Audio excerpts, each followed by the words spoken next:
for staying tuned to your station, the African Independent Television, and welcome to your program, Security Watch Africa.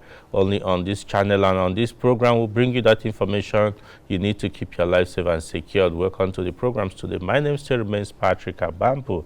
It's another day where we will tell you what's happened or what is happening in the security sector, because like we always say, security is the paramount. Without security, no human being exists. So we must make sure that we are secure, develop security consciousness, and be security aware of the environment. And indeed, security has various aspects. They have food security, there are personal security, there are social security, there's job security, there is cyber security, there's different security, because if it's not secured, then it will not exist. So welcome to the programs today. But like we have a guest in the studio, but before I introduce him to you, I want us to take this report from Port Harcourt, Rivers State, particularly from Ahoda in Rivers State, where the Chief of Army Staff flagged off the yearly Nigerian Army exercises, 3 exercises that they carry out every year. So they formally flagged it off so that all the army formations across the Federation will start the operation. Security Watch Africa, Shirley Daniels brings you this report. Tuesday, the 18th day of October 2022, the city of Ahoda in Rivers State hosted the official flagging off ceremony of the Nigerian Army end-of-the-year exercises Enduring Peace, Golden Dawn, and Still Waters. The Chief of Army Staff, Lieutenant General Farouk Yahaya, was on hand to conduct the ceremony, which will be carried out simultaneously in parts of the North Central, the Southeast, South-South, and Southwest zones of the country. The Chief of Army Staff, before flagging off the exercises, spoke on the need of various yearly engagement.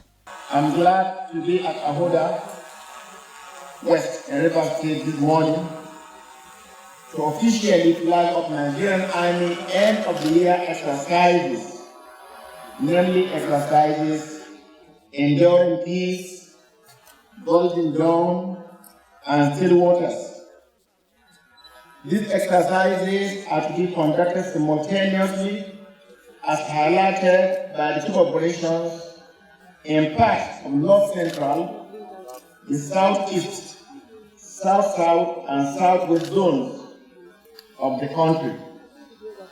They have been carefully planned to constitute part of Nigerian Army's efforts in aid of civil authority to combat the merit of security challenges, particularly those associated with the winter season, and create enabling environment for socio-economic activities to thrive.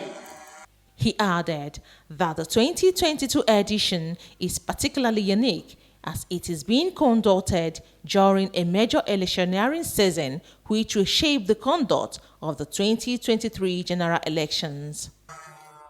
This year's exercises are also unique as they are being conducted during a major electioneering season, and one of the expected outcomes, therefore, is to shape a secured environment for the successful conduct of 2023 general elections. General Yahaya emphasized the importance Nigerian Army placed on interagency cooperation and civil-military coordination activities during these exercises. I'm really delighted to see the remarkable turnout of sister services and other paramilitary agencies here who would be playing their core roles during exercises. This is a pointer toward the expected interagency cooperation required to achieve the set out outcomes of these exercises. An equally important aspect of the exercise is the conduct of civil military cooperation activities in selected communities to build the cordial relations with the Army by bringing some support and comfort to them. I therefore urge beneficiary communities to take advantage of the opportunity which are carried out to demonstrate the appreciation of the Nigerian Army to our various host communities across the country. The Army chief also spoke on the worrisome threats on national assets, environmental damages in the South-South zone of Nigeria. The situation in Niger Delta region, where the level of oil theft has reached worrisome proportions and has left appreciable environmental impact. All structures associated with this unpatriotic act must be pulled down and those involved appropriately punished. Let me also warn that any personnel found to be conniving with the saboteurs will face fully the wrath of our military justice. The Chief of Army Staff used the occasion to appreciate President Muhammadu Buhari for his unwavering support to the Nigerian Army. May I at this junction appreciate and thank His Excellency the President of the Federal Republic of Nigeria, President Commander-in-Chief, President Muhammadu Buhari, GCFR, for his unwavering support, strategic guidance, and the confidence he continuously reposed in the Nigerian Army to carry out its constitutional mandate. I want once again assure Mr. President of the unalloyed loyalty of officers and men of the Nigerian Army to the President Commander-in-Chief and the Constitution of the Federal Republic of Nigeria. And he officially flagged off the exercises Enduring Peace, Golden Dawn, and Still Waters.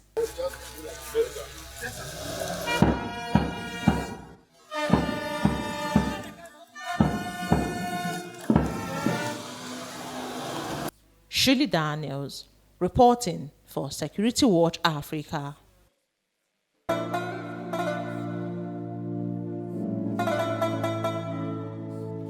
I want to commend you for the excellent work you are doing, Security Watch Africa.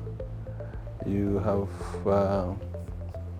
kept your mission in focus, and you have kept your objectives in focus. You've been quite dispassionate and also objective, non-partisan, and this is how journalism should be.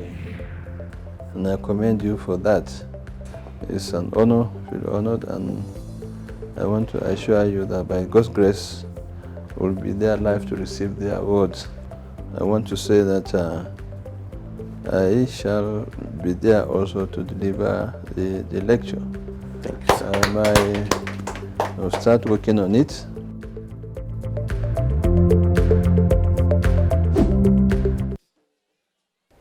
Welcome back. Yes, like the Nigerian Army working in synergy with other security services and the sister agencies are collaborating to ensure that the various exercises, like you had Golden Dawn, Still Waters, they will all be successful and providing a safe environment for Nigerians as we go towards the end of the year and into the election period. It's an exercise that will dovetail into real-time operational activities. So kudos to the Nigerian Army for that initiative, and well done to the Chief of Army Staff, Lieutenant General Farouk Yahaya. Yes, you had there also the promo for the awards. The 17th Africa Security Watch Awards Conference and Exhibition is coming up on November 8, 9, and 10, 2022 in Dubai, United Arab Emirates. Like you heard, the former Chief of Army Staff there, Lieutenant General Tuku Yusuf Buratai, he will be there. Ambassador, he will be there himself to ensure that he did justice to the topic he will be speaking on fighting terrorism and insurgency in Africa. Yes, again, before we go to the topic today, let us bring you the joy and the happiness that was so evident at the Force headquarters in Abuja when 53 officers were decorated. Security Watch Africa, NSN Neku, was there, and it brings us this report. Thursday, 20th October 2022 will remain a memorable day for these 56 newly promoted officers of the Nigerian Police Force, who were decorated with their new ranks of Assistant Inspector General of Police and Commissioners of Police. They are among the 465 recently promoted Nigerian Police Force officers nationwide by the Police Service Commission, following the recommendations of the Inspector General of Police, IGP Usman Alkali Baba. At the decoration ceremony held in Abuja, witnessed by dignitaries from all walks of life, including the Edo State Governor, His Excellency Godwin Obaseki, the Minister of the Federal Capital Territory, Honorable Muhammad Musa Bello, families, friends, and well-wishers of the promotees. The IGP Alkali Baba, represented by the Deputy Inspector General of Police, Department of Finance and Administration, DIG Sanusi Lemu, reminded them of the significance and what is expected of them. Indeed, the continuous identification and promotion of deserving and qualified personnel of the force remains one of the cardinal agendas of my leadership. This is because of my firm conviction that promotion serves two key purposes in the Nigerian Police Force as in other organizations. First, it is a reward for service excellence and a motivational initiative. Second, it is a critical administrative instrument for elevating and repositioning competent personnel towards the attainment of our critical internal security mandate. In line with this, all of you, the newly promoted officers, will be immediately deployed to critical duty posts where your strength of character and professionalism shall be optimally tested. I trust that you shall not fail the Nigerian Police Force, neither will you fail the nation in the demanding responsibility that your new ranks shall impose on you. Security Watch Africa spoke with some of the newly promoted officers, and they had this to say. I just want to thank God for today. Looking back almost 35 years ago, I didn't see today coming, but I thank God that today has come to pass because God has rewarded many years of meritorious service to the Nigeria Police Force. The philosophy for which he stands for and the training he gave us has paid off by different activities and operations we have carried in different sectors and different locations in the country. So for all what we have seen today, we give thanks to the Inspector General of Police, IGP Usman Baba Alkali. I'm very happy to be among those that are considered worthy to be given higher responsibility. They also spoke on what Nigerians should expect from them. To whom what is given, more is also expected of. More have been given to me by reason of this promotion, and I'm sure by the grace of God, I'm going to add more to the stability of the nation in terms of policing. Loyalty to Nigeria, dedicated service to the country, and commitment to the service. As the saying goes, to whom much is given, much is expected. Nigerians are eagerly expecting that these newly promoted officers will work collectively with their other colleagues to ensure the country is safe. Ernest Enuneku, Security Watch Africa, Abuja.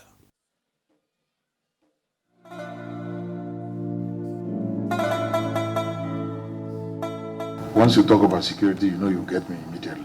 Once you talk about peace, you know you find me immediately. I really want to thank you people and be rest assured that my lecture notes will be ready.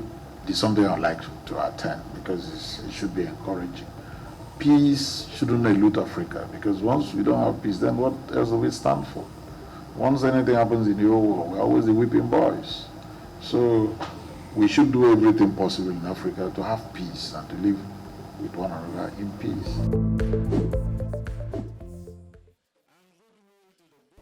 Welcome back. I'll say congratulations to all the newly promotees. It's Celebration Galo at the Nigerian Police Force with new responsibilities placed on the shoulders of those officers. We wish them goodness in their new responsibility. As you had the governor of Akwa Ibom there, His Excellency Mr. Udom, talking about he's going to be part of this 17th Africa Security Watch Awards Conference and Exhibition. So you'll be part of it too. Join us as we look at issues that affect security in Africa. Yes, the topic for today, we're looking at challenges of cybersecurity in Nigeria.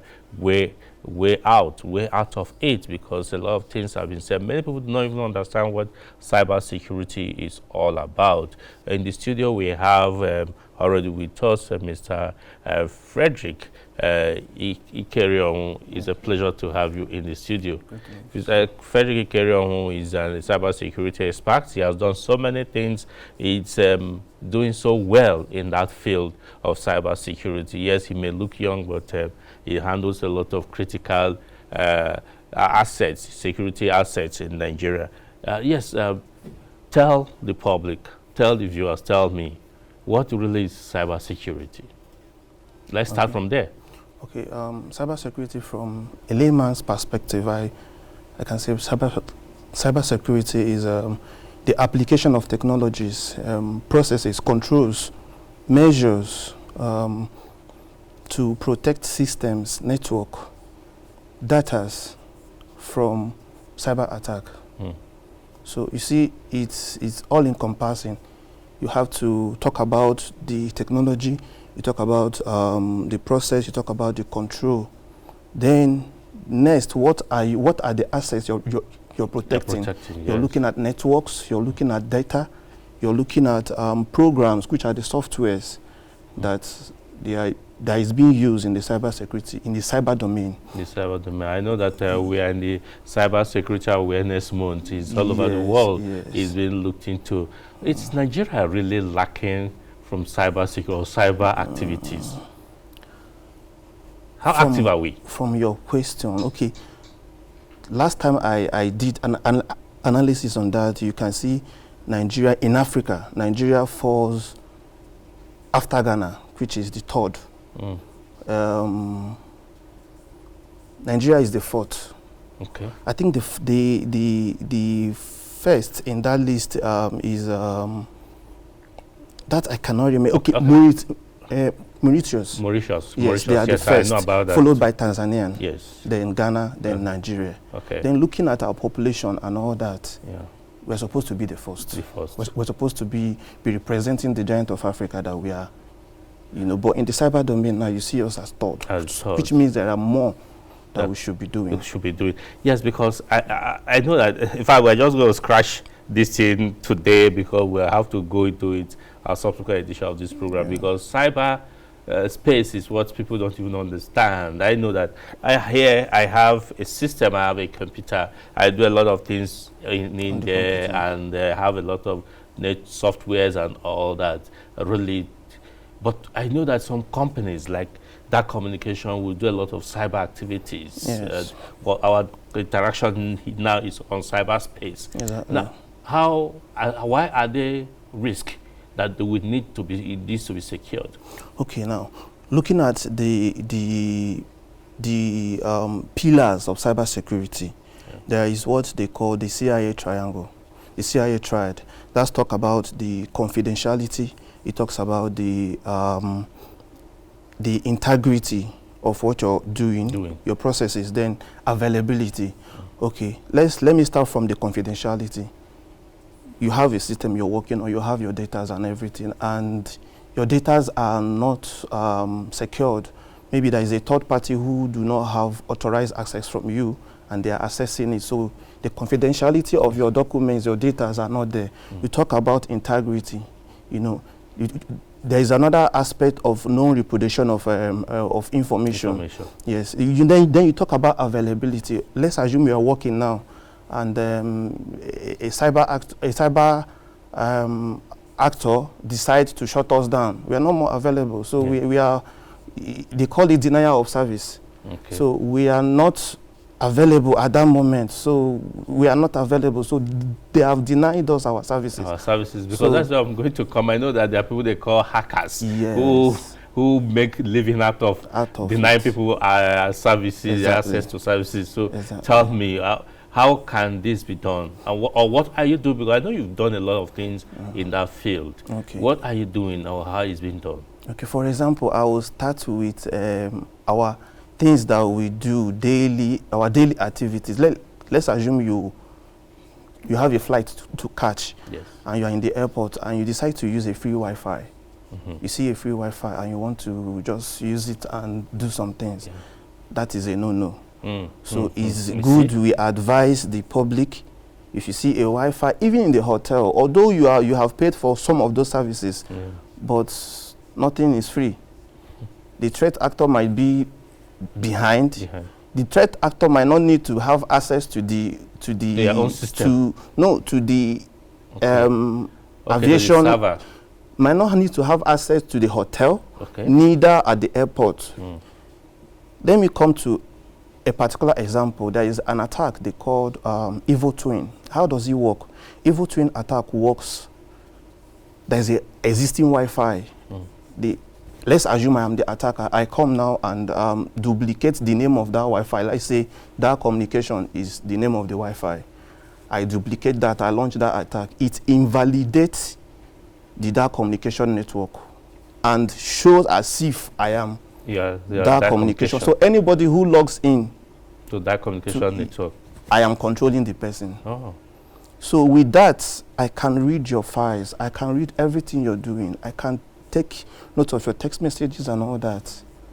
You know, looking at that now, looking at another example is the one I mentioned, denial of service. During I think 2019 or thereabout, the last election, INEC, their website had issues. The police during NSAS, they have issues like that. So these are steps, these are warnings that we need to come up. These things are already happening in Nigeria. I'm going to come back because we'll have a lot to talk about this, but let's just take this short break, after which we'll continue with the discussion.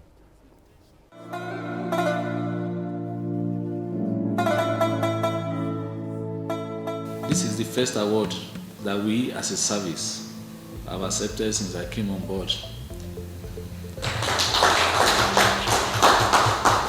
And the reason is simple. Despite several nominations by various organizations, we have continued to focus on meeting our constitutional role rather than be derailed by praises and adulation.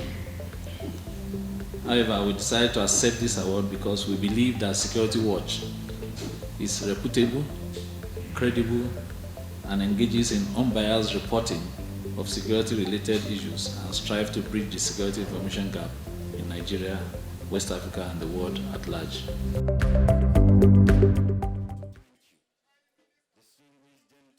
Welcome back. Yeah, sorry. Yeah, we had to take that promo again. You had the chief of air staff. He's going to be part of the program in Dubai. But let me continue. I'm very, very interested in this. Unfortunately, we don't have enough time. But as we round up the program today, you said something that Nigeria is lacking behind. What should be done? Okay. This starts from funding. We should. If you look at the budgetary allocation for the cybersecurity, I think it should go to the National Security Advisor or something. But the budgetary allocation for that sector is not something that is not well funded. So, but we have the human resources to actually drive this. We have most of our human resources that we have. Most of the techies that are doing it outside there they are Nigerians. Okay. we have on that, talent. maybe we'll just take a stop for today. Maybe next week or the upper week, we're going to discuss this extensively because there's a lot we can take, but it's a pleasure having you in the studio today. Good to meet you. Thank you for joining us. Yes, viewers, if you are just joining us, this is your program, Security Watch Africa. And sadly, we have to leave for other programs to continue. But like I said, and he has promised us, we're going to continue this discussion next episode of this program so that we can really look at it. Because there's impending danger. We are going to the cyberspace. Everything now is in the cyberspace, and we have to protect it and be secured. Even as we are fighting the terrorists and the insurgents, there's need to also protect the other aspect, which is very, very important. A lot of people have lost their hard-earned monies due to cyber attacks.